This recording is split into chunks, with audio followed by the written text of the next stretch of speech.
우리 말씀 함께 보시겠습니다. 베드로전서 4장 말씀입니다. 베드로전서 4장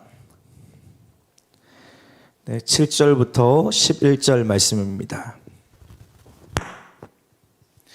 베드로전서 4장 7절부터 11절 말씀.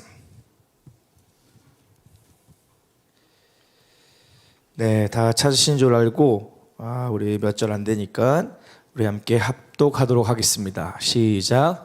만물의 마지막이 가까웠으니 그러므로 너희는 정신을 차리고 근신하여 기도하라.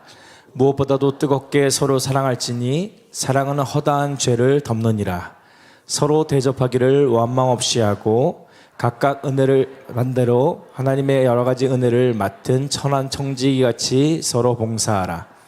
만일 누가 말하려면 하나님의 말씀을 하는 것 같이 하고 누가 봉사하려면 하나님이 공급하시는 힘으로 하는 것 같이 하라. 이는 범사의 예수 그리스도로 말미암아 하나님이 영광을 받으시게 하려 함이니 그에게 영광과 권능이 세세히 무궁하도록 있느니라. 아멘. 아멘. 오늘 이 말씀 그대로 저와 여러분들이 믿음으로 아멘으로 취하는 은혜가 있기를 축복합니다. 오늘 말씀의 제목을 함께 따라해 보겠습니다. 만물의 마지막이 가까이 왔으니. 여러분, 우리가 살고 있는 이 시대가 마지막 때라는 것을 여러분 인지하십니까? 그렇게 동의하시죠? 오늘 베드로 사도는 만물의 마지막이 가까웠다라면서 이 편지를 시작하고 있습니다. The end of all, 모든 것의 끝이 가까웠으니. 여러분, 저와 여러분들이 사는 이 시기가 정말 마지막 때가 정말 가까이 왔다는 것을 우리가 피부적으로 실감할 수 있는 시대를 우리가 살고 있습니다. 제가 어제 평창에서 차를 타고 오는데요, 갑자기 날씨가 몇 가지 날씨로 오는 동안 차를 한 3-4시간 타고 오는 그 동안 몇 가지의 날씨로 변화가 되더라고요. 막 우박이 떨어졌다가 막 폭풍우가 쏟아졌다가 해가 떴다가, 이 기상의 변화를 보면서 정말 앞으로 이 기상이 확 바뀌는 이런 모습들,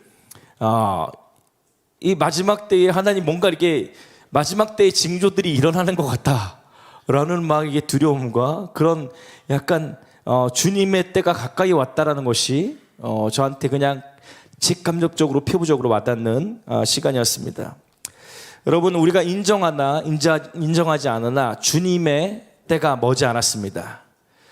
그 날과 시는 우리가 알 수 없고, 그때가 몇 년 후냐 몇십 년 후냐 아니면 오늘 우리가 살아계실 때 주님이 오시지 않느냐, 그거는 우리가 정확하게 말할 수 없으나 오늘 저와 여러분들이 살고 있는 이 때가 정말 주님의 오심이 머지 않은 때에 살고 있다는 것입니다.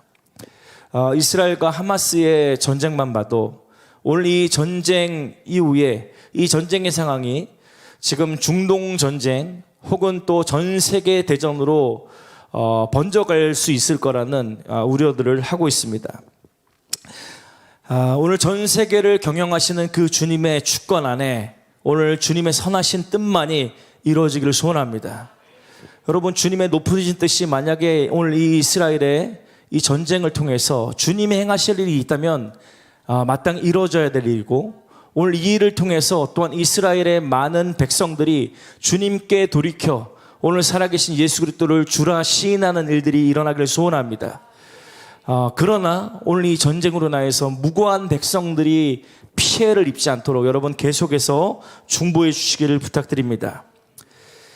여러분, 오늘 이런 정말 우리 한치 앞도 알 수 없는 이런 일촉즉발의 상황 가운데 오늘 저와 여러분들이 엔타임에 대한 인지, 오늘 우리가 살고 있는 때가 마지막 때라는 인식과 또 하나님의 시간표 안에서 하나님의 시간이 어떻게 흘러가는지를 아는 것은 매우 중요한 일입니다. 과거 많은 이단들이 이 종말론 엔타임을 가지고 주님이 언제 온다, 그 날과 시를 말하며 많은 사람들이 그때를 극단적인 종말을 강조하고 또 그렇게 움직이면서 많은 교회들을 어지럽게 만들었죠. 그래서 한국 교회가 이 엔타임 얘기만 꺼내도 거부 반응을 일으키는 그런 교회들이 많아졌습니다. 그러나 이 엔타임에 대한 잘못된 인식 때문에 오늘 정작 교회가, 하나님의 교회들이 엔타임에 대한 분명한 인식과 오늘 마지막 때의 성도들로서 깨어서 살아가야 된다라는 그런 깨어있는 삶조차도 잃어버린 게 이 한국교회의 현실입니다. 오늘 깨어있다라는 것은 시세를 분별하고 오늘 하나님의 시간표가 어떻게 흘러가는지를 아는 것이죠. 오늘 주님이 주님의 날과 주님의 시를 정확하게 말씀하시지 않았지만 오늘 성경의 여러 군데 메시지를 통해서 주님의 오시기 전에 일어나야 될 징조에 대해서는 분명하게 기록하고 있습니다. 여러분 아시죠? 특별히 다다음 주 화요일부터 금요일까지 저희가 집중 코스, 기도의 집 집중 코스가 진행됩니다. 이번에는 조엘 리차드슨이라고 뉴욕 타임즈의 작가이고 특별히 중동과 이 엔타임에 대한 전문가가 오셔서 중동과 이슬람, 그 다음에 이 엔타임에 대한 하나님 나라의 시간표를 정확하게 짚어주는 그런 시간을 갖습니다. 그래서 이번 집중 코스의 주제도 시내산에서 시온산까지, 그리고 부제로는 엔타임과 이슬람과 선교의 완성. 여러분 제목만 들어도 그냥 막 참여하고 싶지 않습니까? 아멘. 네, 아직 등록하지 못하신 분들 서둘러서 등록하셔서 오늘 이 시대를 경영하시는 하나님의 그 시간표를 오늘 우리의 눈으로 정확하게 보고 깨달아 알 수 있는 시간 되시기를 축복합니다. 여러분, 테러 집단 하마스의 공격이 왜 시작되었을까요? 오늘 하마스 테러 조직이 움직이지만 그 뒤에는 중동의 극단 이슬람주의, 무슬림들이 이스라엘을 시기하고 이스라엘을 파괴하려는 그런 움직임들이 있습니다. 오늘 이때에 우리가 중동과 이슬람을 둘러싼 하나님의 이 엔타임 시각을 바르게 가져야 될 필요가 있는 것이죠. 오늘 우리가 이스라엘의 전쟁이 일어날지 몰랐어요. 그러나 하나님께서 오늘 이때 저희가 미리 두세 달 전부터 계획했던 그런 세미나가 공교롭게도 딱 이 시즌에 이런 메신저를 보내셔서 듣게 하시는 것은 오늘 이 몸에 성령이 교회들에게 하시는 음성을 듣게 하시는 하나님의 뜻이 있는 줄로 믿습니다. 오늘 엔타임에 대한 인지가 없는 자들에게는 주님의 오심이 도적과 같이 임한다라고 성경은 기록하고 있습니다. 그런데 엔타임에 대한 분명한 지식과 인지, 하나님의 때를 아는 사람들에게는 주님의 오심이 도적같이 오시는 건 아닙니다. 오늘 우리가 늘 어릴 때부터 주님이 언제 오실지 도적같이 임하신다라는 그 말씀 때문에 주님이 언제 오실지 몰라, 이런 약간 두려움과 추잡함과 나 잘 살아야지, 도덕적으로 착하게 살아야지, 이런 마음을 갖고 살아왔잖아요. 그런데 엔타임을 공부하고 오늘 성경에서 말하는 하나님의 마지막 때의 징조와 하나님의 일들을 아는 사람들에게는 그냥 갑자기 임하는 주님의 오심이 갑자기 도적같이 찾아오지는 않습니다. 물론 우리가 그 날을 계산할 수는 없어요, 분명히. 그러나 주님이 오시기 전에 주님이 약속하신 약속의 시간표의 일들은 분명히 이루어져야 된다는 것입니다. 그래서 제가 비전스쿨 때도 우리 성도님들에게 이런 질문을 합니다. 여러분, 내일 예수님이 오실 수 있다라고 믿습니까? 그럼 몇 분들이 다 아멘 하세요. 항상 몇 분들이 아멘 하시더라고요. 그러면 제가 이렇게 말합니다. 여러분, 내일 예수님은 절대 못 오십니다. 예수님이 오시면 제가 무엇으로 여러분들 보상해 드릴까요? 그러면서 제가 보장합니다. 왜냐하면 성경에서 주님은 시건치 아니하시는 분이시고 주님 당신의 뜻을 분명히 이루시는, 또 주님이 오시기 전에 주님이 행하시겠다고 말씀하셨던 그 일들이 이루어져야지만 주님이 오시는 것이죠. 특별히 마지막 때의 성도들의 모습을 성경에서 여러 가지로 기록하고 있는데 중복해서 말씀하시는 마지막 때의 사람들의 모습은 노아의 때와 같다라고 성경은 말하고 있습니다. 특별히 누가복음 17장 말씀에 보면 노아의 때와 된 것과 같이 인자의 때에도 그러하리라. 노아가 방주에 들어가던 날까지 사람들이 먹고 마시고 장가들고 시집가더니 홍수가 나서 그들을 다 멸망시켰으며 또 롯의 때와 같으리니 사람들이 먹고 마시고 사고 팔고 심고 집을 짓더니 롯이 소돔에서 나가는 날에 하늘로부터 불과 유황이 비오듯 하여 그들을 멸망시키셨느니라. 인자가 나타나는 이 날에도 이러하리라. 여러분, 노아의 때도 그렇고 이 롯의 때도 동일한 사람들의 모습이 있습니다. 어떤 모습입니까? 먹고 마시고 시집가고 장가들고, 그 다음에 롯의 때에는 조금 더 추가해서 사고 팔고 심고 집을 짓고. 여러분, 먹고 마시고 장가들고 시집가고 사고 팔고 심고 집을 짓는 사람들은 지금 잘못 살고 계신 걸까요? 네. 이것은 죄가 아니죠. 이것은 분명히 잘못 마시고 시집가고 장가가고 심고 거두고 집을 짓고 그렇게 살아가고 있습니다. 그러나 노아의 때에 사람들의 문제는 뭐였냐면 이 사람들이 먹고 마시고 시집가고 장가가고 심고 집을 짓고 오늘 이 일에 함몰되고 이 일상에 매여 이 일상에 갇혀서 종말의 때가 가까이 왔는데도 전혀 인지하지 않고 그냥 일상에 매여서 살아갔다는 것입니다. 오늘 저와 여러분들이 지금도 신앙생활을 하고 은혜를 누리고 있습니다.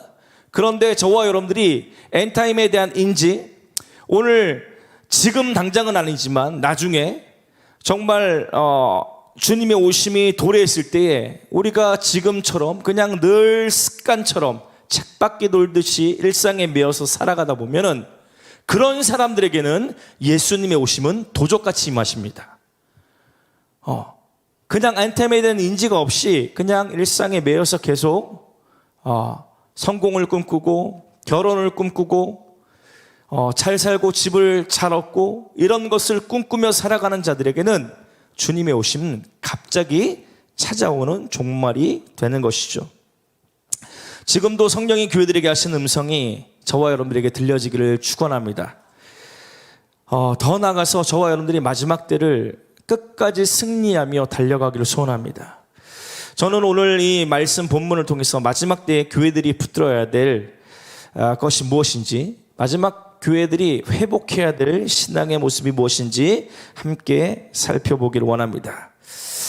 이번 이스라엘과 하마스 전쟁 소식이 처음에 들려올 때 저희 아내가 우리 두 딸을 앉혀놓고 이 이스라엘에 대한 소식을 알려주면서, 야, 우리가 이스라엘을 위해서 함께 기도해야 돼. 이스라엘에 지금 이런 일들, 전쟁이 일어나고 있고 이제 예수님께서 오심이 머지 않았어 라고 얘기했더니 두 딸이 눈이 휘둥그레지는 거예요. 그러면서 둘째 딸이 엄마한테 묻습니다. 엄마, 그럼 예수님 내일 오시는 거야? 그러니까 이제 큰 딸도 깜짝 놀라면서, 엄마, 나 지금부터라도 예배하고 말씀 열심히 봐야 될 것 같아. 두려워서 갑자기 예수님이 갑자기 오신다니까 이제 잘 살아야 되잖아. 이제라도 신앙생활을 열심히 해야 되잖아요. 그런 반응을 하더라고요. 여러분, 우리는 마지막 때를 어떻게 준비하며 살아야 될까요? 오늘 본문의 사도 베드로는 감옥에서 아시아에 있는 성도들에게 편지를 보냅니다. 여러분, 만물의 마지막이 가까웠습니다. 그러면서 그러므로 여러분 정신 차리고 깨어 기도하셔야 합니다. 정신 차리고 깨어 기도하셔야 됩니다. 아멘.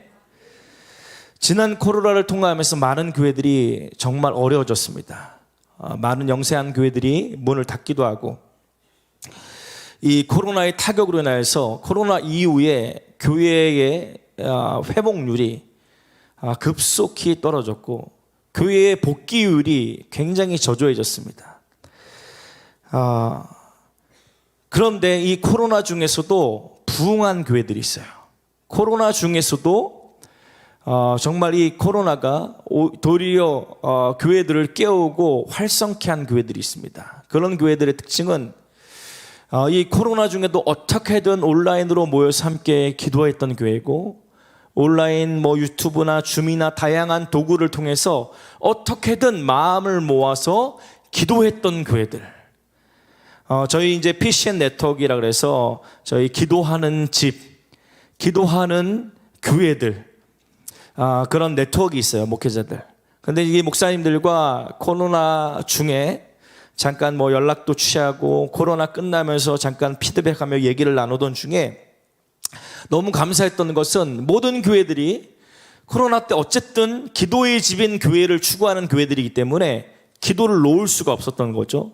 그래서 어떻게든 기도하려고 몸부림치며 어떤 모양이든 기도했던 교회들은 결국에는 하나님의 보호하심이 있었고, 오늘 오히려 성도들의 부흥이 있었고, 도리어 이 기회를 통해서 많은 영향력을 끼칠 수 있는 은혜들이 있었다라는 피드백을 듣습니다.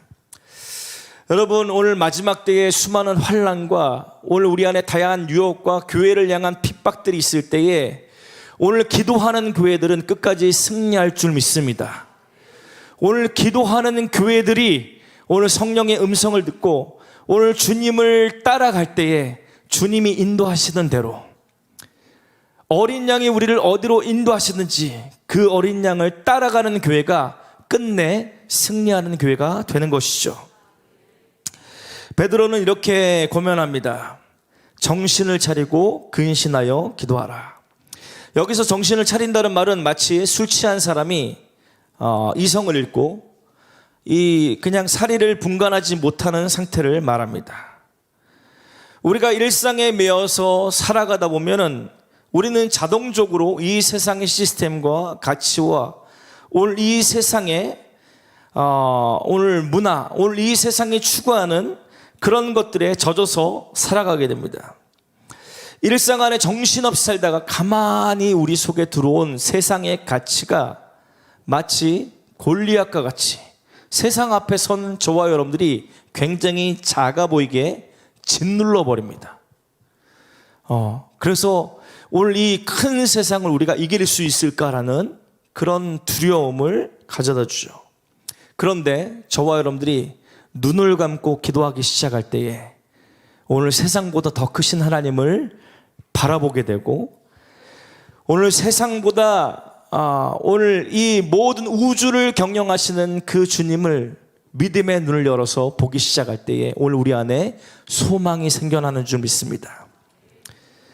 우리의 현실은 너무나도 커 보이고 우리 눈앞에 있는 이 세상은 오늘 우리가 이 세상을 어떻게 이겨나갈까, 어떻게 뚫어나갈까, 이 세상에서 어떻게 하나님께 영광을 돌릴까, 현실의 눈으로 보면 마치 큰 산과 같고 골리앗과 같지만 오늘 우리가 눈을 감고 기도하기 시작할 때에, 오늘 믿음의 눈을 들어 주님을 바라보기 시작할 때에 오늘 우리 안에 주님으로 인한 소망이 오늘 우리 안에 넘치는 것이죠.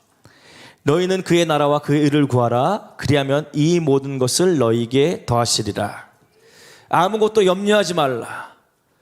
오직 기도와 간구로 너희 구할 것을 하나님께 아뢰라. 그리하면 모든 지각이 뛰어난 하나님의 평강이 너희의 마음과 생각을 지키시리라.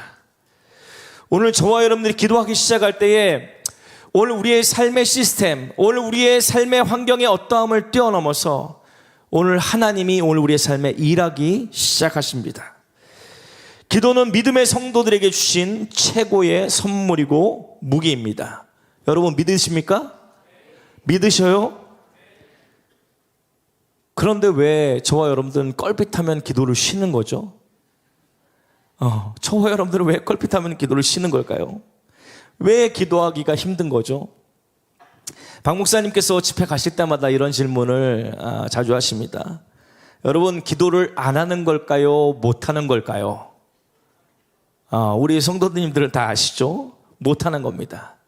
그런데 제가 가만히 생각해 보면 기도를 안 하다 보니까 못 하게 되는구나. 그죠? 기도를 조금씩 안 하다 보니까 결국에는 못 하는 상태가 돼 버리는 거야. 주님과의 관계가 막히게 되고 기도의 자리가 나가는 게 부담스럽게 되고, 저는 어려서부터 운동을 좋아했습니다. 특별히 구기 종목을 좋아했어요. 그래서 구기 종목을 제법 잘했었습니다. 그래서 저희 사역자들이 이제 뭐 한 번씩 체력 단련차, 축구를 할 때도 항상 최전방 공격수였어요. 축구를 잘해서가 아니라 주워 넣기를 잘해서. 항상 저를 던져주면은 이 주워 먹는 걸 제가 잘했어요. 근데 한 1, 2년 전부터는 이 주워 먹기를 못 하겠는 거야. 공을 주는데도, 예전에는 그냥 공이 오면은 그냥 발을 갖다 대면은 들어갔었는데, 이제 마음과 이 발이 따로 노는 거죠. 몸이 안 돌아가고, 허리가 안 돌아가고. 그러면서 이게 운동을 안 하다가 너무 띄엄띄엄 하다 보니까 이게 안 움직여지는 거예요. 우리의 영적인 근육도 마찬가지죠. 우리가 기도하지 않기 시작할 때, 기도를 안 하다 보면은 우리가 골을 넣을 수가 없는 겁니다. 골을 넣는 그 근육의 감각조차도 잃어버리게 되는 거죠. 저와 여러분들이 이 감각을 잃어버리면 안 됩니다. 그래서 제가 이 운동을 할 때 지금은 이제 눈치가 보여요. 예전에는 애들이 당연히 스태프들도 엔트리에 공격수 딱 넣었는데, 지금은 엔트리에도 넣을까 말까 막 이렇게 고민을 하는 게 보여요. 스태프들이 차 목사님이라서 끼워줘야 될 것 같은데 끼면은 우리가 좀 못할 것 같고, 약간 이런 느낌 있잖아요. 여러분, 기도의 근육을 다시금 회복하고 기도의 근육을 오늘 훈련해야 될 줄 믿습니다. 오늘 누가복음 18장 말씀에는 우리가 잘 아는 신원하는 한 과부가 나옵니다. 누가복음 18장 1절부터 3절 말씀. 예수께서 그들에게 항상 기도하고 낙심하지 말아야 할 것을 비유로 말씀하여, 주님이 제자들에게 너희가 기도하되 낙심하지 말아야 돼. 근데 낙심하지 않고 기도해야 된다라고 말씀하시면서 한 가지 비유를 들어주시는 겁니다. 어떤 도시에 하나님을 두려워하고 사람을 무시하는 한 재판장이 있었어. 근데 그 도시에 또 다른 인물, 한 과부가 있었는데, 이 과부는 자주 그 재판장에게 가서 나의 원수의 원한을 좀 풀어주세요 라고 요청했다는 거예요. 하나님을 두려워하지도 않고 사람을 무시하는 재판장, 그리고 그 재판장과 맞먹는 정말 진득하게 그곳을 찾아가서 재판장에게 원한을 풀어달라고 요청하는 한 여인. 누가 승리했습니까? 누가 승리했어요? 네, 한 과부가 승리했습니다. 4절 말씀, 그가 얼마 동안 듣지 아니하다가 후에 속으로 생각하되 내가 하나님을 두려워하지 않고 사람을 무시하나 이 과부가 나를 번거롭게 하니 내가 그 원한을 풀어주리라. 그렇지 않으면 늘 와서 나를 괴롭게 하리라. 이 재판장이 처음에는 무시했어요. 근데 이 여자가 계속 찾아오는 거야. 계속 귀찮게, 계속 번거롭게. 그냥 이 여자를 가만 놔뒀다가는, 이 원한을 안 들어줬다가는 나를 계속 괴롭게 하겠구나, 번거롭게 하겠구나. 그래서 들어줬다라는 내용입니다. 그러면서 주님이 이렇게 말씀하시죠. 하물며 하나님께서 밤낮 부르짖는 택하신 자들의 원한을 풀어주지 아니하시겠느냐, 그들에게 오래 참으시겠느냐. 여러분, 여기서 우리가 배울 수 있는 한 가지는 기도는 주님을 번거롭게 하는 것이라는 겁니다. 기도는 주님을 번거롭게 하는 것. 이사야서 62장 말씀에 보면 이런 말씀이 있습니다. 예루살렘이여, 내가 너희의 성벽 위에 파수꾼을 세우고 그들로 하여금 주야에 계속 잠잠하지 않게 하였느니라. 너희 여호와로 기억하게 하시는 자들아, 너희는 쉬지 말며. 주님은 밤낮 부르짖는 택하신 자들의 원한, 그리고 너희는 쉬지 말고 여호와로 기억하시게 하라 라고 말씀하십니다. 저희 집 막내가 굉장히 고집이 셉니다. 아빠 닮아서 그런지 아니면 막내라서 그런지 아들이라서 그런지 모르겠지만 고집이 굉장히 세요. 그래서 제가 뭔가를 아들이 요청할 때 그거를 들어주지 않으면은 들어줄 때까지 저를 귀찮게 번거롭게 만듭니다. 아빠 놀아줘. 이제 아들이 저를 많이 기다렸잖아요. 바쁘게 있다가 들어오면은 저는 막 이제 피곤해서 잠시 쉬려고 바로 누워버리는데 아빠 놀자. 나와 놀자. 알겠어. 조금만 쉬었다 갈게. 그러면 바로 30초도 안 돼서 다시 옵니다. 아빠 일어나 놀자. 알겠어. 일어나 놀자. 하도 그러니까 주변에서 누나들이랑 엄마가 시끄러워갖고 아빠 좀 놀아줘. 그래서 일어나서 놀 수밖에 없게 만들어요. 물건 살 때도 마찬가지입니다. 제가 약속을 해요. 아들과. 아들이 뭘 갖고 싶다고. 아들아 다음에 사줄게. 언제 사줄게. 그럼 그걸 기억했다가 사달라고 합니다. 아빠 다음에 사줄게.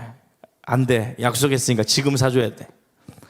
그러면 이제 타이르면 적당히 타이르면 끝날 것 같은데 끝내 사게 만듭니다.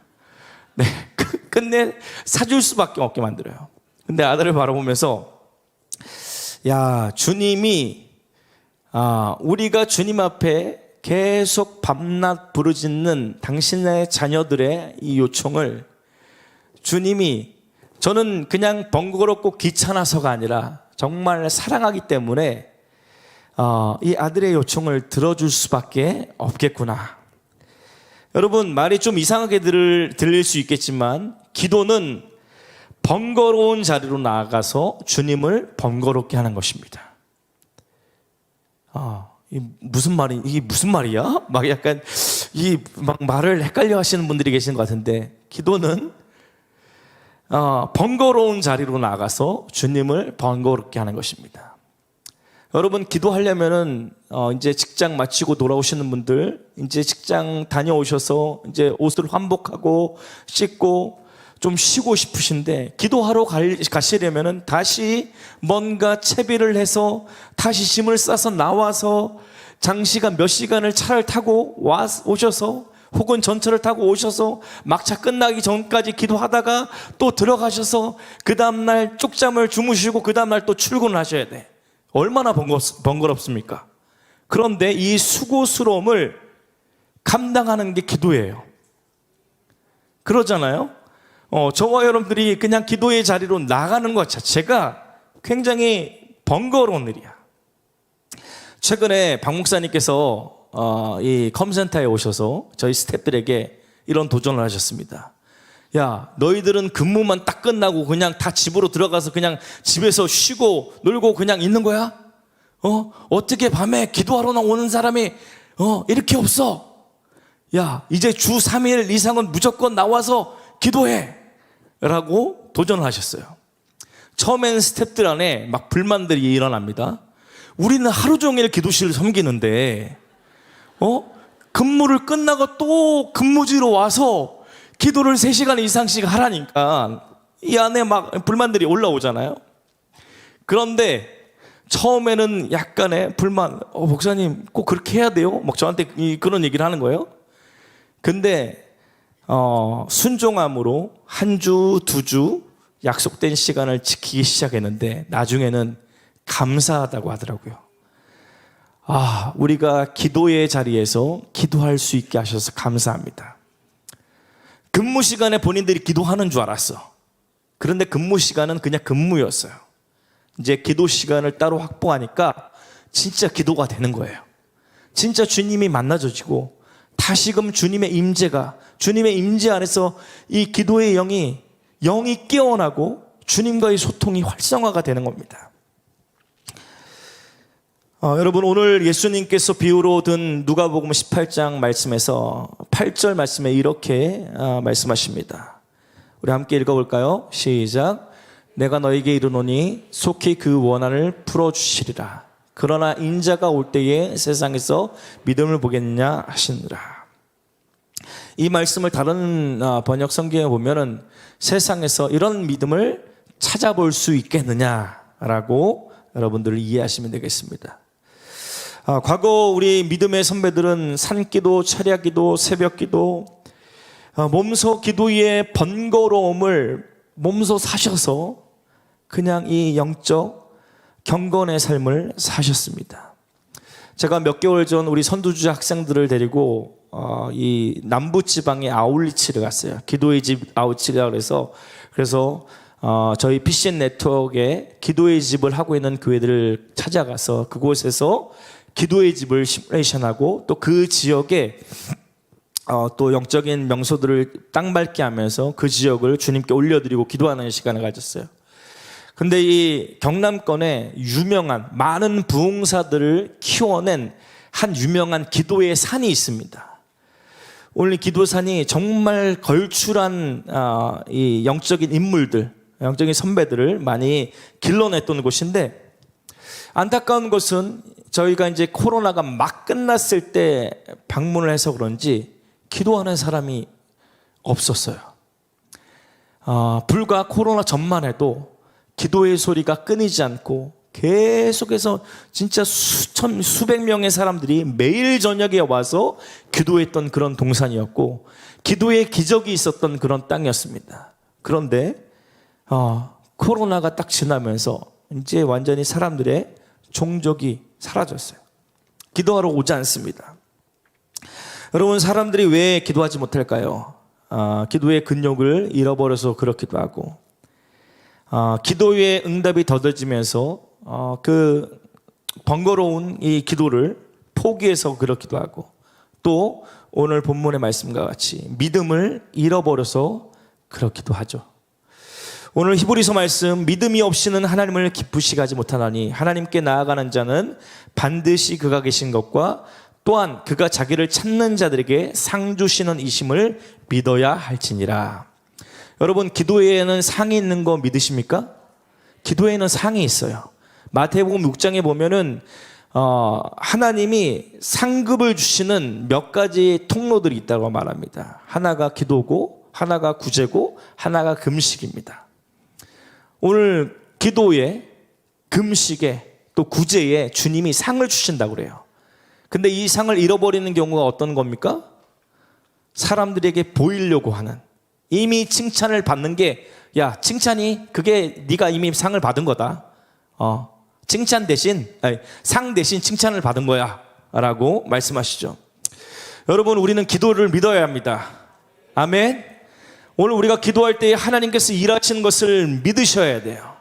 오늘 이 믿음을 우리가 끝까지 잃지 않기를 축복합니다.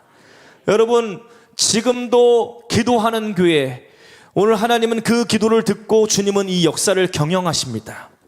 기도하는 교회를 통해서 이 세계 가운데 운행하십니다.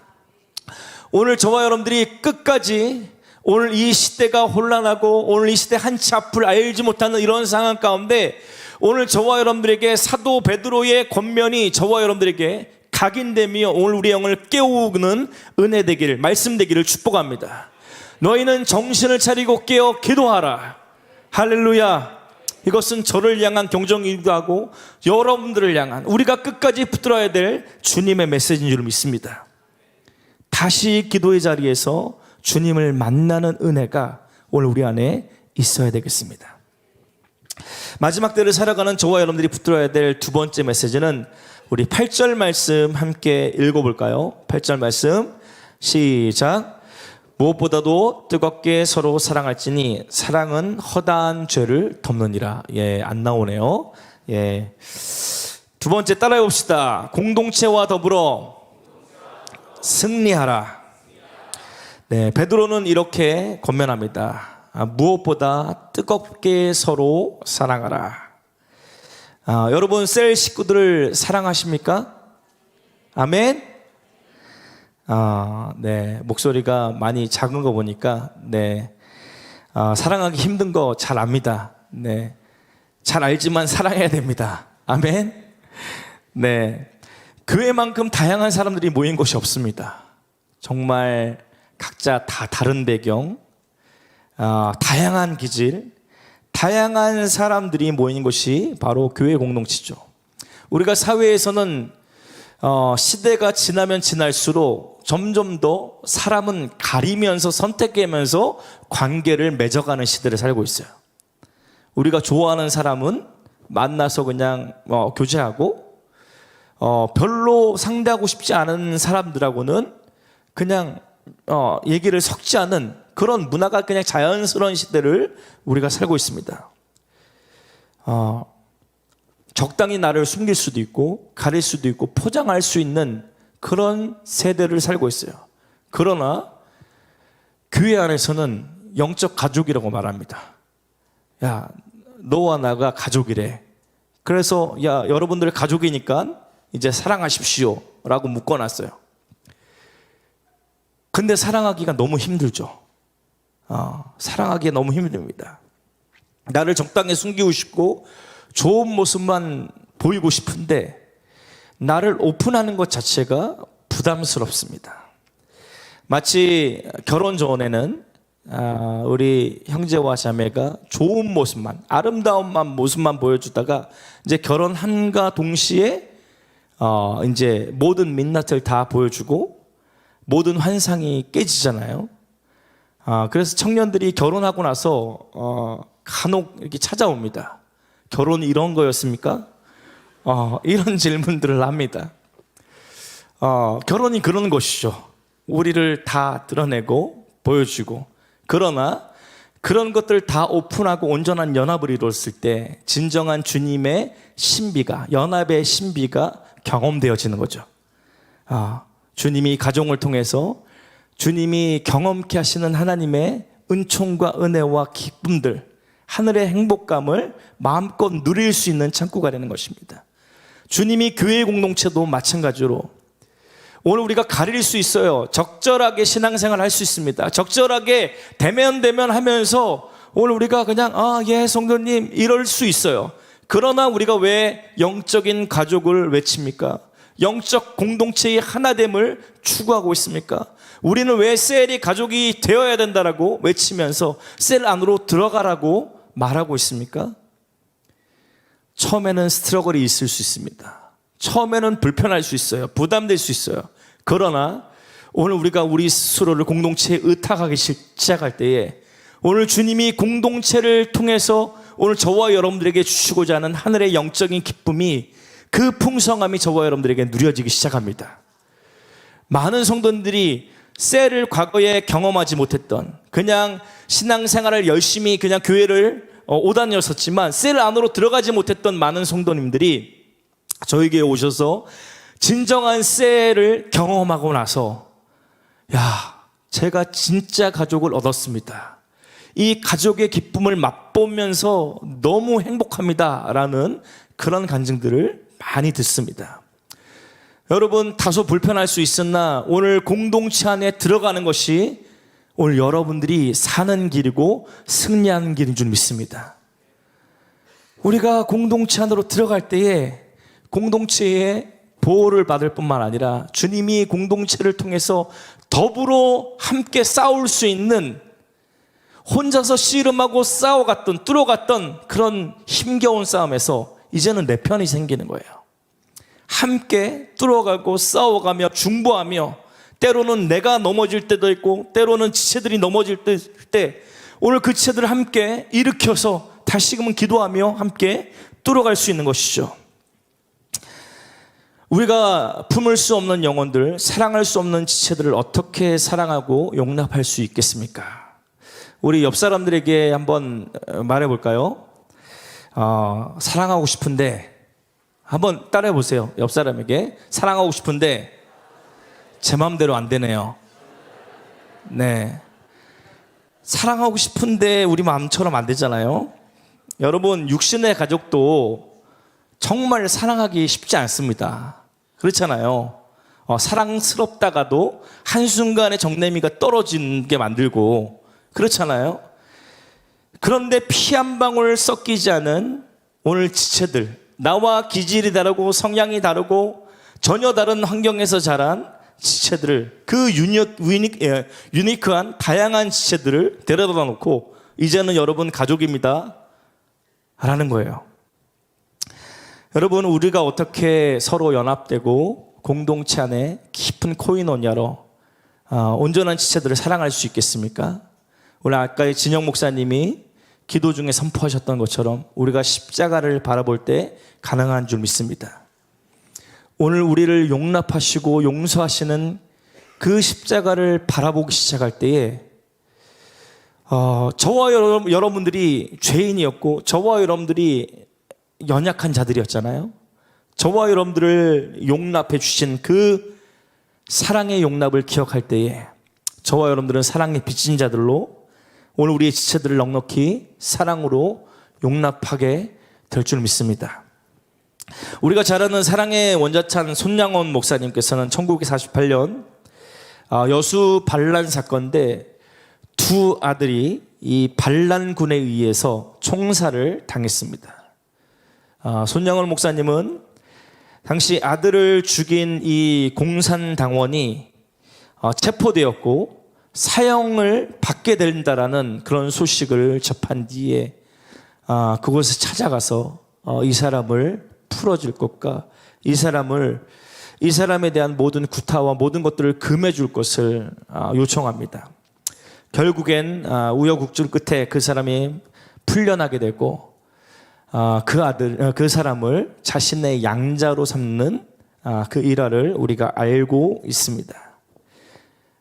그리고 평생 주님의 사랑에 빚진 자로서 정말 원수와 같은 사람을 사랑하고 이 양자로 삼았던 이 사람, 그 후대에도 목회자가 되는 은혜가 있었습니다. 저는 학창시절 예수님을 인격적으로 만나고 정말 뜨겁게 교회에서 진짜 혼신을 다해서 모든 것을 쏟아서 교회에서 봉사했어요. 기도하고 정말 돌쇠처럼 열심히 봉사했습니다.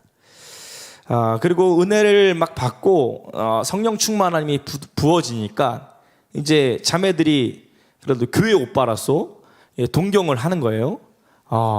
이 젊은 나이에 굉장히 열심히 한다. 성령 충만하다. 근데 이제 제가 늘 이제 그 파란색 반짝이 학교 추리링을 자주 이제 입고 다녔습니다. 그 입고 다니고 교회로 가는 길에 세 개의 고등학교를 고등학교 학생들이 막 쏟아져 내려오는 그 길목이었어요. 근데 당시에는 몰랐지만 제가 지나서 생각해 보니까 그 추리링을 나중에 이제 사진을 딱 보는데 너무 촌스러운 거예요. 야, 이거를 맨날 입고 내가 그 길을 지나다녔었구나. 근데 이렇게 촌스러웠는데 내가 학창시절에 어떻게 그렇게 당당할 수 있었겠는가. 주님이 성령 충만함의 은혜를 주셨어요. 정말 은혜 가운데 충만함 가운데 사로잡히며 살았습니다.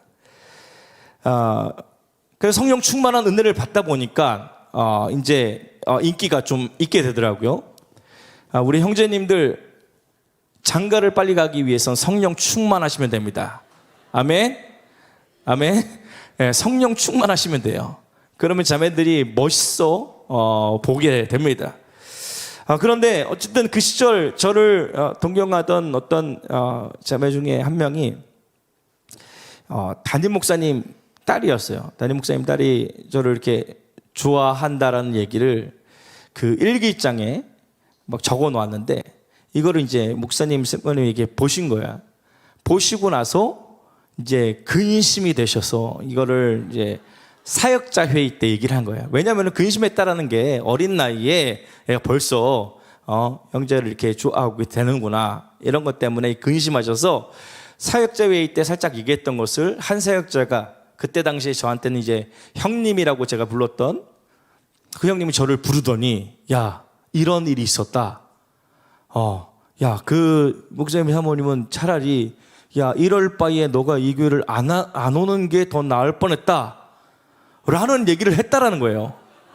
제가 그 당시에 진짜 돌쇠처럼 누구보다도 열심히 일했거든요. 누구보다도 충성스럽게 교회를 위해서 열심히 일할 뿐만 아니라 열심히 기도했었어요. 그런데 사춘기 나이에 딸이 그냥 교회 오빠를 좋아한다는 이유로 이게 교회를 오지 않았으면 좋았을 뻔했다. 제가 학생회 회장이었거든요. 학생의 부흥을 많이 했었어요. 그런데 그런 부흥의 축을 딸이 좋아 있다는 이유로 그냥 안 왔으면 좋았을 뻔했다라고 하니까 어린 마음에 이게 너무 충격이 되는 거야. 그럼 순간 내가 어떻게 해야 되지? 그냥 옆에 원래 예전에 다니던 그냥 방황할 때 다니던 그 큰 교회로 가야 되나? 별의별 생각을 하다가 잠시 제가 성전에 들어가서 앉았습니다. 성전에서 앉아서 처음에는 막막하기도 하고 기도도 안 나오죠. 잠시 앉아 있다가 주님 앞에 이제 기도하기 시작하는데, 기도하기 시작한 지 얼마 안 돼서 주님이 저한테 이런 마음을 부어주시는 거예요. 아들아, 내가 너를 용서하고 용납한 것을 너가 기억해라. 너가 과거 그렇게 연약하고 그렇게 죄인이었던 너의 모습을 내가 너를 용납하고 사랑한 것처럼 그들을 사랑하고 축복해 줄 수 없겠니? 그런 마음이 저한테 확 부어지면서 마음이 180도로 확 기경이 되는 거예요. 그러면서 도리어 그 목사님 사모님을 축복하는 기도가 막 나왔습니다. 그리고 그 순간 제 마음을 번뇌케 만들었던 그 어려운 마음들이 그냥 언제 들어왔냐는 듯이 완전히 불태워져서 사라져 버렸어요. 그리고 오히려 더 담임 목사님 부부를 위해서 더 뜨겁게 기도하고 존경하기 시작했습니다. 여러분, 오늘 우리가 지체들을 어떻게 사랑할 수 있겠습니까? 오늘 우리가 우리를 사랑으로 용납하신 그 주님을 바라보기 시작할 때에, 오늘 우리가 오늘 우리를 조건 없이 사랑하시는 그 주님께 나아가기 시작할 때에 내 힘으로는 사랑할 수 없습니다. 내 힘으로는 지체들을 용납할 수 없어요. 그러나 주님이 주신 사랑으로 우리가 원수와 같은 사람들도 사랑하고 용납할 수 있는 은혜가 부어지는 것이죠. 여러분, 사도 베드로는 베드로전서 5장 8절에 이렇게 말합니다. 함께 우리가 읽어볼까요? 근신하라, 깨어라, 너희 대적 마귀가 우는 사자같이 두루다니며 삼킬 자를 찾나니. 여러분, 공동체 안에 관계 가운데 씨름이 있는 분들 계십니까? 여러분, 깨어 있으십시오. 사단이 계속해서 틈을 노립니다. 사단은 대적하는 자이고 분열케 하는 자입니다. 어떻게든 연합을 깨뜨리고 어떻게든 그 연합 안에 들어가서 하나님의 자녀들이 부르심을 이탈하도록 만들고 하나님의 공동체가 힘을 모아서 함께 한 부르심을 이뤄나가는 것들을 방해하는 것이 사단의 일인 것이죠.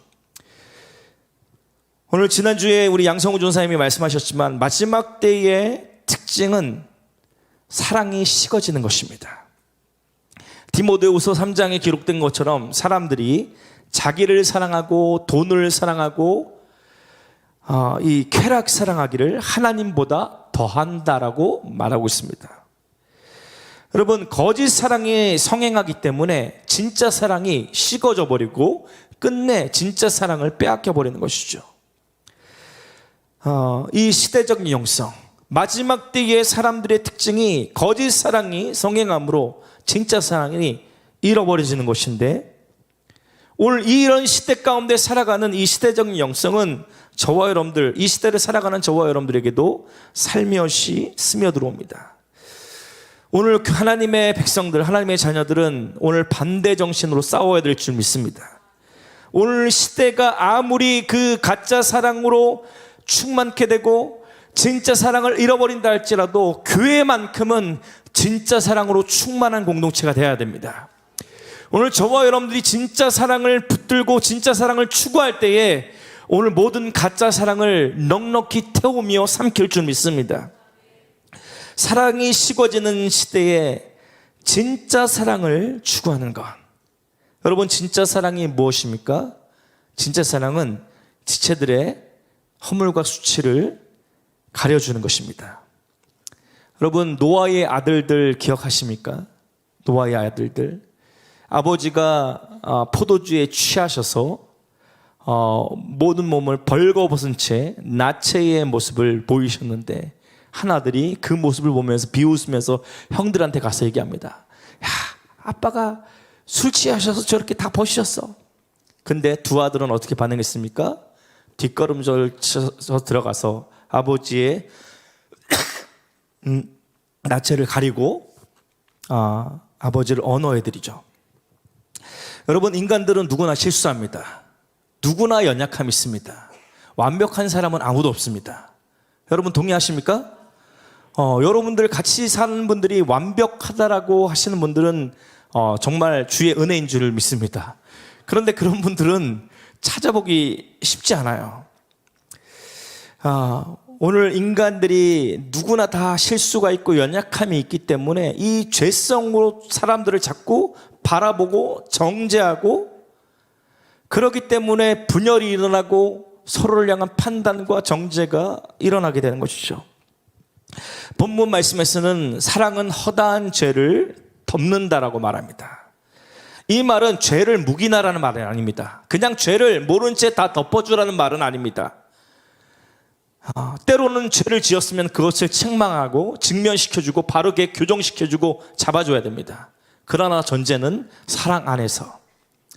사랑 안에서 오늘 우리 지체들이 때로는 실수할 수 있고 때로는 넘어질 수 있고 연약함을 보여줄 수 있지만, 오늘 주님의 사랑이 공동체 안에 충만하게 부어졌을 때 오늘 그 사랑으로 지체들을 용납하며 용서하며 오늘 그 사랑으로 그 지체들을 함께 일으켜서 주님의 부르심을 향해 달려갈 수 있게 해야 되는 것이죠. 여러분, 베드로만큼 죄를 많이, 이 연약함을 많이 드러낸 사람이 어디 있습니까? 예수님을 3번이나 부인하고 나서 그 예수님을 부인하고 팔아넘겼던 베드로를 주님이 다시 찾아오셔서 다시 베드로를 콜링하는 모습 우리가 잘 알고 있잖아요. 요한의 아들 시몬아, 네가 나를 사랑하느냐? 주님은 다른 건 묻지 않았습니다. 야, 너 그때 왜 그랬어? 야, 너 그때 내가 분명히 말했지, 3번 부인한다고. 그런 말씀 안 하셨어요. 절대 그때 책망하지 않으시고 주님은 그냥 오직 한 가지만 물으셨어요. 요한의 아들 시몬아, 네가 나를 사랑하느냐? 똑같은 질문을 3번을 하십니다. 주님이 때로는 저와 여러분들이 연약해서 넘어질 때도 있고, 때로는 저와 여러분들이 진짜 죄에 허덕이면서 주님께 나아가기조차도 부담스러울 때가 있습니다. 그런데 주님께서 저와 여러분들께 그런 때에 받고 싶은 한 가지 고백은, 주님, 제가 연약해서 넘어졌지만 주님 제 마음 아시죠? 제가 여전히 주님을 사랑하는 거, 주님, 제가 주님을 더 사랑하기를 원합니다. 오늘 그 고백으로 주님 앞에 나아갈 때에 오늘 우리가 다시 일어날 수 있는 것이죠. 그리고 그 사랑으로 오늘 우리 지체들을 용납하고 용서하기 시작할 때에 오늘 주님이 오늘 몸된 교회 가운데 하나님이 주시고자 하는 이 성령의 코이노니아가 오늘 저와 여러분들을 사랑으로 강건케 하신 줄 믿습니다. 계속해서 오늘 우리가 주님의 사랑이 부어질 때에 그 사랑 안에서 우리가 안정감을 누리고, 마치 자녀들이 사랑하는 부모님들의 사랑을 받으면서 그 안에서 안정감을 누리고 건강하게 자라는 것처럼, 사랑은 허물을 덮어줄 뿐만 아니라 사람은 그 사람들을 온전한 회복의 자리로 이끌어냅니다. 오늘 우리 지체들이 지금은 연약해 보이고, 야, 이런 지체를 주님이 우리한테 붙여주셨습니까? 하지만 여러분, 감당할 수 있기 때문에 주님이 사랑하라고 붙여주신 것입니다. 교회를 향해서 원수는 계속해서 분열의 틈을 냅니다. 계속 분열의 틈을 찾습니다. 오늘 그때에 저와 여러분들이 사랑으로, 무엇보다도 뜨겁게 사랑하라는 주님의 메시지를 깊이 새겨들어 사랑을 추구하는 공동체가 되기를 소원합니다. 사랑을 추구해야 돼요. 주님을 사랑하고 그 사랑이 이웃에게 흘러가도록. 우리가 어떻게 뜨겁게 사랑할 수 있어요? 적당히는 사랑하는 척 할 수 있습니다. 그런데 뜨겁게 사랑하는 것은 우리의 힘으로 할 수 없어요. 뜨겁게 사랑하는 것은 뜨거운 주님의 사랑이 저와 여러분들에게 부어져야 되는 것이죠. 오늘 우리가 금요 예배 때, 주일 예배 때 나와서 주님을 사모함으로 예배합니다. 그럴 때마다 우리가 은혜를 취합니다. 그 은혜가 우리 안에만 머물러 있는 것이 아니라 그 은혜가 차고 흘러넘쳐 주님을 향한 사랑의 고백이 차고 넘쳐서 오늘 그 사랑이 흘러가 오늘 지체들에게 성령의 코인하냐, 온전한 사랑의 연합이 오늘 우리의 셀과 마을과 또 오늘 우리 육신의 가족들 가운데도 흘러가는 은혜가 있기를 축복합니다. 9절 말씀에 사랑의 표현이 나오죠. 서로 대접하기를 원망 없이 하라. 따라해 볼까요? 조건 없는 대접. 주님을 향한 사랑이 회복될 때에 공동체 안에 그 사랑이 흘러가게 되는데, 사랑의 표현 방식이 표출되게 돼요. 그것이 지체들을 향한 대접, 섬김으로 표출됩니다. 여러분, 우리 안에 억지로나 인색함이 아니라 정말 초대교회의 성도들이 함께 삶을 나누고 조건 없이 본인의 삶을 떼어주고 섬기고 나눠주고 그런 1세기적 공동체의 영성과 삶의 모습들이 오늘 더 크로스처치 안에 풀어지기를 소원합니다. 여러분 기대하십니까? 우리 교회가 1세기 교회의 영성과 구조와 오늘 그 삶을 회복하기를 갈망하고 있습니다. 1세기의 영성은 우리가 서두에 달았듯이 정신을 차리고 기도하는 거, 기도와 예배가 영성의 중심이죠. 아멘. 그들의 라이프는 조건 없이 사랑하고 나누고 섬기고 하나됨을 이루는 것입니다. 오늘 교회를 사랑하면 막 봉사하고 싶잖아요. 아멘. 교회를 사랑하면 내가 막 섬기고 싶잖아요. 이번에도 우리 체육대에 우리 많은 안수 집사님들을 중심으로 성도님들이 섬기는 거 보면서 많은 분들이 진짜 은혜를 받았다라고 말씀하세요. 그래서 내년에 또 하자 그러니까 우리 안수 집사님들은 내년에 또 해요? 라는 질문 하시는데, 이 함께 기쁨으로 모든 교인들이 같이 참여하면서 함께 섬길 수 있다라는 거, 이것이 은혜인 줄 믿습니다. 공동체 안에 함께 섬길 수 있는 거, 오늘 우리가 주님의 은혜를 받은 만큼 공동체 안에 우리가 섬길 수 있는 자원하는 심령들이 계속해서 더 많이 일어나기를 소원합니다. 여러분, 우리가 마지막 때를 살아가면서 함께 부르심을 격려하고 기도하며 달려갈 공동체가 있다라는 게 감사하지 않습니까? 감사하지 않습니까? 감사하죠? 네, 감사한 일입니다. 이런 공동체, 깨어있는 공동체, 사랑을 나눌 수 있고 사랑을 추구할 수 있는 가족 공동체가 있다는 것은 너무나도 감사하고 우리에게 든든한 힘이 되는 것이에요. 마지막으로 마지막 때를 살아가기 위해서 붙들어야 될 세 번째는, 우리 따라해 봅시다. 모든 사역과 섬김이 하나님의 영광이 되게 하라. 우리 10절 11절 말씀 함께 읽어볼까요? 10절 11절 말씀 시작. 각각 은사를 받은 대로 하나님의 여러 가지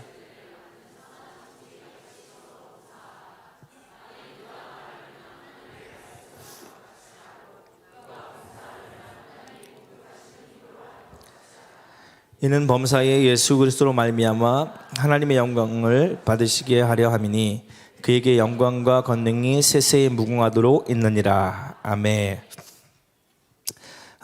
여러분, 오늘날 탁월한 은사와 달란트를 가진 분들이 굉장히 많습니다. 그런데 그 은사와 달란트를 주신 분은 주님이십니다. 동의하시죠? 주님이 우리에게 그런 달란트를 주셨고 맡기셔서 우리는 그냥 그 통로로 쓰임받는 것 뿐입니다. 오늘 우리가 살아가는 이 시대는 나이와 상관없이 자신들을 좀 이렇게 드러내고 어필하는 시대를 살고 있어요. 과거에는 그냥 어른 세대들이 하는 말씀들, 가르침들, 전문성들, 그런 것들을 배워왔던 시대라면, 지금은 나이 어린 청년 사업가들이 진짜 엄청 부호가들이 일어나고 있고, 많은 지식과 실력을 가진 청년 학생들이 정말 많은 어른들을 놀라게 하는 그런 시대를 살고 있습니다. 저도 대학원 시절 이제 예배 찬양 신학학이라 그래서 그곳에 이제 예배 신학과 또 음악을 겸하기도 했었는데, 그때 들어오는 저희 동기 학생들이나 보면은 교수님들보다 더 실력이 뛰어난 학생들이 다 들어오는 거예요. 그러니까 교수님들이 야, 이거 어떻게 해야 돼? 오히려 와서 물어보죠. 더 이상 수업을 막 진행을 안 해. 그냥 개인 전공 실기나 뭐 이런 거 하면은 오히려 교수님이 막 물어보고 그런 일들이 그런 시대가 되어버렸어요.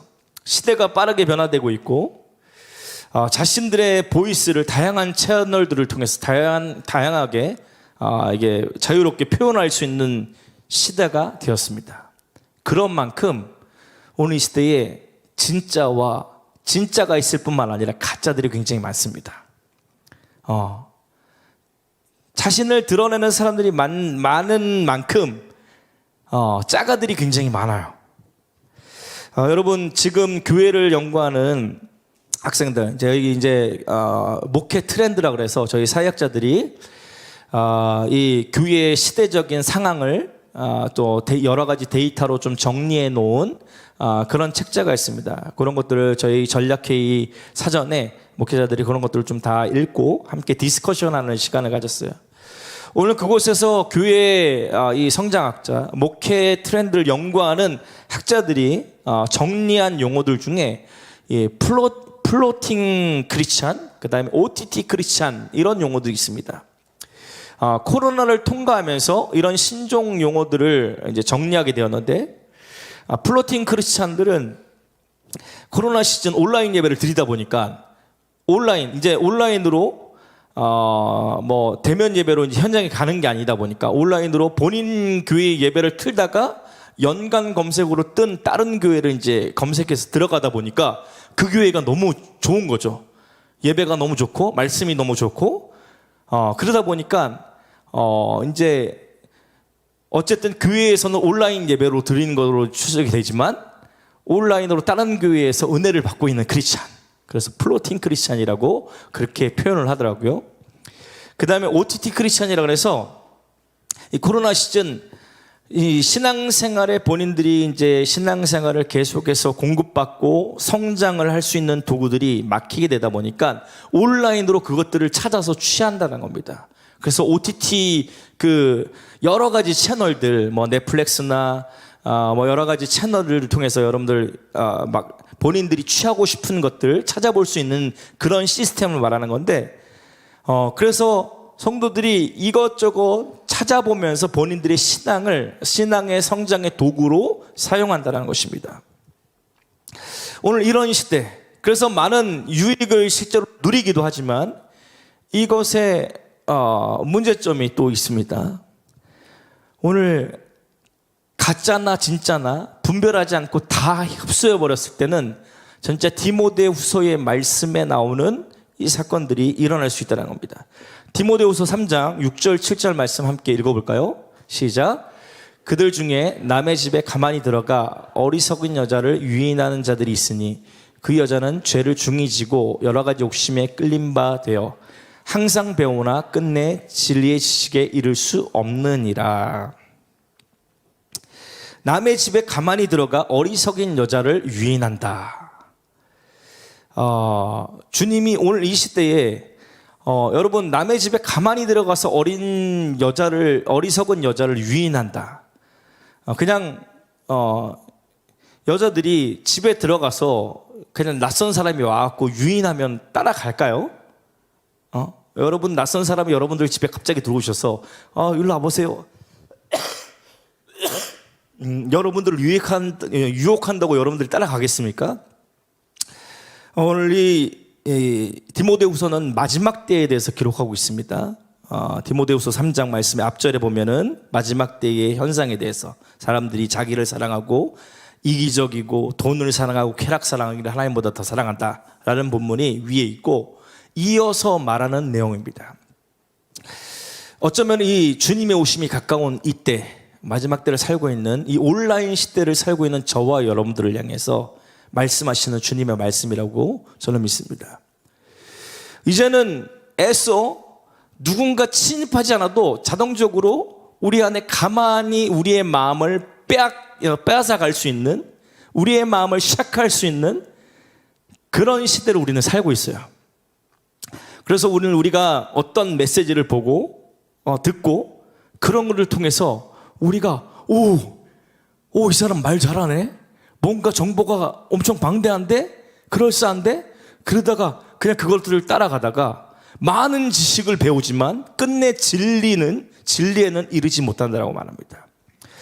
여러분, 오늘 우리가 온라인 시대 때 많은 것들을 접하고 은혜를 누리고 또 많은 유익한 것도 있겠지만 여러분, 오늘 이 시대를 잘 분별하셔야 됩니다. 아멘. 분별하셔야 돼요. 여러분, 그냥 아무거나 잡식성으로 다 취하면 안 됩니다. 교회, 여러분, 안전한 것은 우리 교회에 나오는 레비스탕스 찬양, 우리 말씀들, 다양한 것들 많잖아요. 왜 자꾸 밖에서 여기저기 막 찾아다니세요? 여러분들이 그렇다는 건 아닙니다. 그런 분들이 혹 있을까봐. 여러분, 오늘 이 시대에 우리가 어리석은 여자와 같이 되지 않기를 소원합니다. 어리석은 여자와 같이 가만히 오늘 우리의 마음을 빼앗아가는 그 원수의 이 가라지와 같이 뿌려대는 것에 우리의 마음이 빼앗기지 않길 바라요. 저와 여러분들 안에 말씀의 견고함, 풍성함이 있기를 소원합니다. 담임 목사님께서 저희 사역자들 전략회의를 통해서 이제 앞으로 2주년 계획에 대해서, 방향성에 대해서 말씀을 나누는 가운데 몇 가지 방향성 중에 하나는 우리 더크로스의 모든 성도들이 말씀의 뼈대 위에 세워지는 성도들이 되게 하자. 할렐루야. 그래서 오늘 이 몸 안에 이미 주님이 이 몸에 DNA 스쿨로 주신 다양한 유익한 스쿨들이 있습니다. 키펄슨, 선십, 말씀 읽기 학교, 묵상학교, 다양한 그런 스쿨들이 있는데 이제 내년에는 좀 더 실제적인 양육적인 말씀이나 기본 우리가 복음의 말씀부터 시작해서 말씀의 내실을 다지는 시간을 가질 거예요. 오늘 저와 여러분들이 사도적 교회를 꿈꾸고 오늘 사도적 교회는 여러분 신령한 노래가 있고 기적이 있고 이사와 표적이 있고 그런 은사주의적 교회가 아닙니다. 물론 성령의 나타나심을 통해서 성령님의 다양한 역사들을 환영하고 열어놓고 성령님의 살아계신 역사들이 있었죠. 그러나 그 안에는 분명히 하나님의 살아계신 말씀이 있었습니다. 골로새서 3장 말씀 우리 함께 읽어볼까요? 3장 16절부터 17절 말씀 시작. 그리스도의 말씀이 너희 속에 풍성히 거하여 모든 지혜로 피차 가르치며 권면하고 시와 찬송과 신령한 노래를 부르며 감사하는 마음으로 하나님을 찬양하고 또 무엇을 하든지 말에나 일에나 다 주 예수의 이름으로 하고 그를 힘입어 하나님 아버지께 감사하라. 아멘. 오늘 이 성도들 그리스도의 말씀이 너희 속에 풍성히 거하여 모든 지혜로 피차 가르치며 권면하고. 여러분, 우리가 한 달에 한 번씩 처치 스테이를 드리고 있습니다. 우리 처치 스테이의 우리의 그 기본 시스템은 구조는 위드라는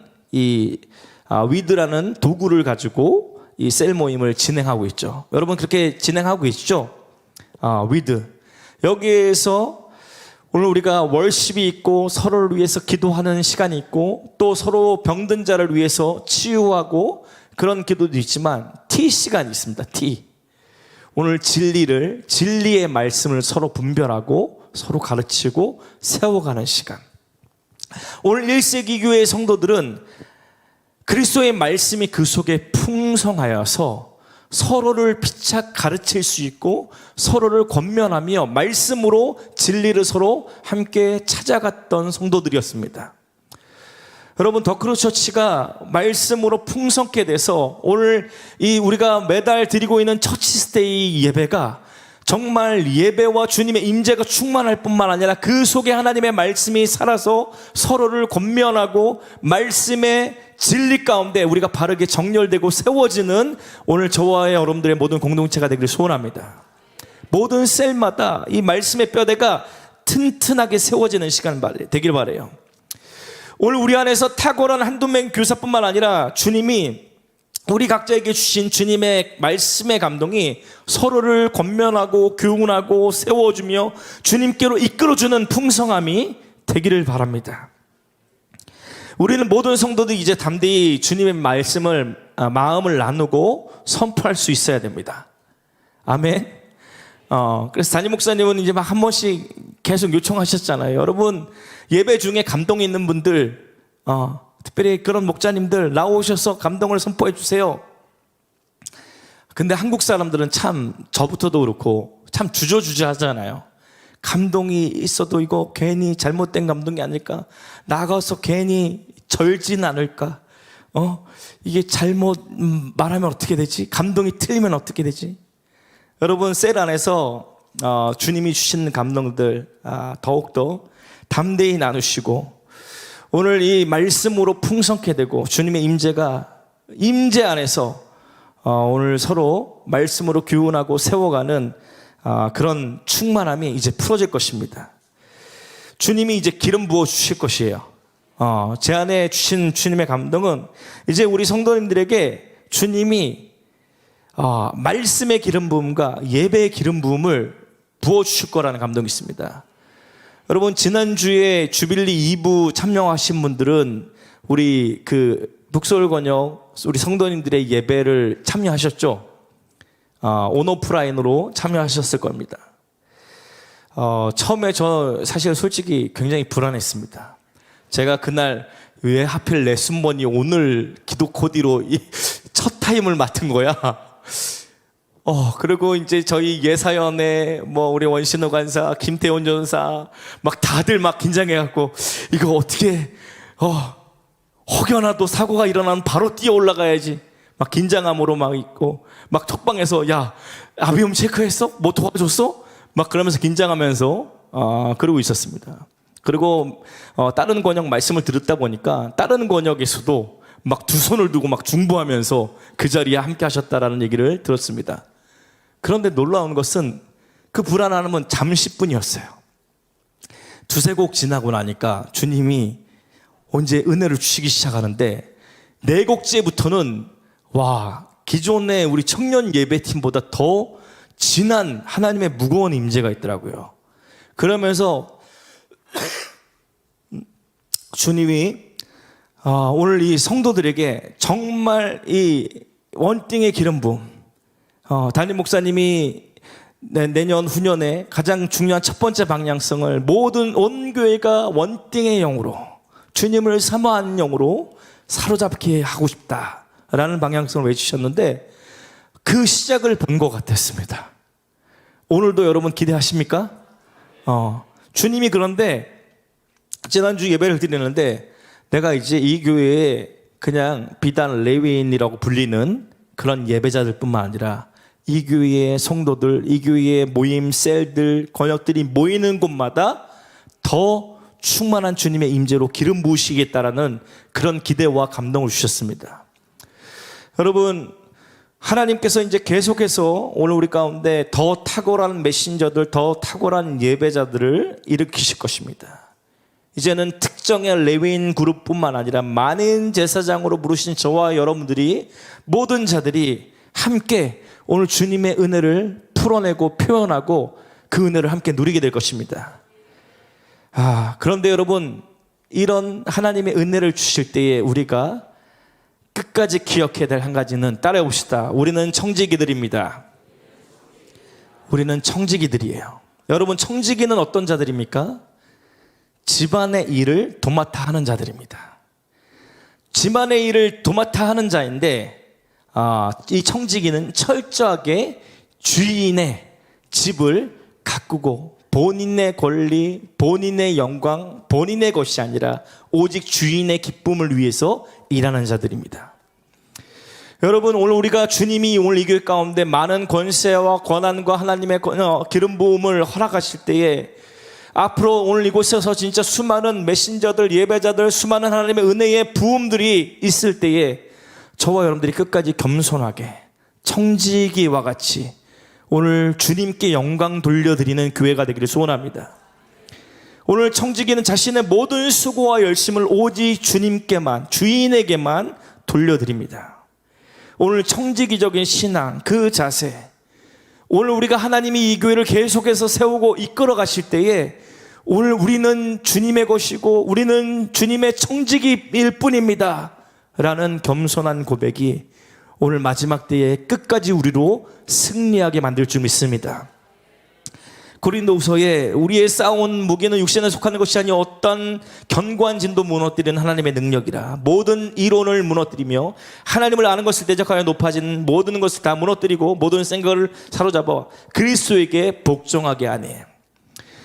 여러분, 오늘 우리에는 인간의 죄성이 우리가 많이 알고 많이 갖고 많은 은사와 많은 탁월한 것들을 받았을 때 우리는 우리도 모르게 우리의 육신적인 본능이 계속해서 교만하게 되고 계속해서 뭔가 자꾸 대적하여서 변론하려고 합니다.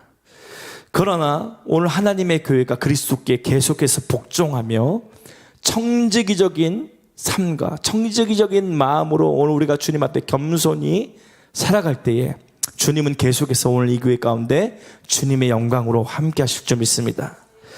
주님이 저에게 주신 이 키워드, 교회를 교회되게 하고 예배를 예배되게 해라. 처음에 이 말씀을 감동을 주셨을 때 이 노래 제목 우리가 너무 익숙한 거를 내가 너무 많이 익숙하게 듣고 생각해서 주신 키워드인가 했는데, 주님이 정말 너희 교회를 통해서 교회가 교회되는 것, 정말 예배다운 예배를 너희 교회를 통해서 보고 싶다. 그런 마음을 주십니다. 저와 여러분들이 주님의 오심을 볼 때까지 끝까지 승리하기를 소원합니다. 그러기 위해서 다시 한번 마지막으로 정리하며 따라해 봅시다. 정신을 차리고 기도합시다. 뜨겁게 서로 사랑합시다. 청지기와 같이 봉사합시다. 우리 함께 기도하시겠습니다.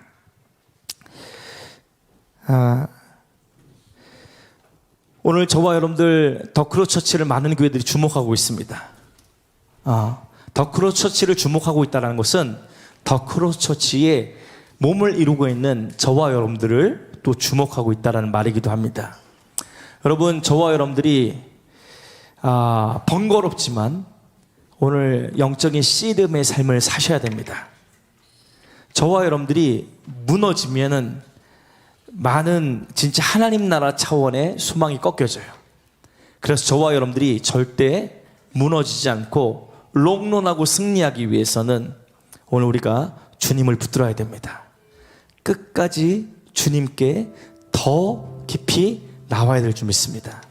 계속해서 주님을 찾고 주님을 의지하고 주님께 나오는 자들, 결국에는 그 키가 기도의 자리에 있습니다. 우리가 기도의 자리에 나올 때에 주님을 사랑하는 마음이 회복되고, 그 마음이 회복될 때에 주님이 마음을 주시는, 주님이 사랑하시는 그 지체들을 용납하고 사랑할 수 있는 마음도 부어지는 것이고, 오늘 우리가 겸손히 주님을 의지하며 주님의 청지기로 살아갈 수 있는 것입니다. 여러분, 오늘 이 어지럽고 급변하고 혼란한 시대에 저와 여러분들이 끝까지 주님을 주목하며 주님을 따라가는 어린 양 대신 예수 그리스도를 따라가며 그분의 영광이 되어지는 오늘 이 더크로처치 또 이 교회 성도님들이 되시기를 축복합니다. 오늘 이 시간 다 같이 자리에서 일어나셔서 우리 함께 예배하고 기도하도록 하겠습니다.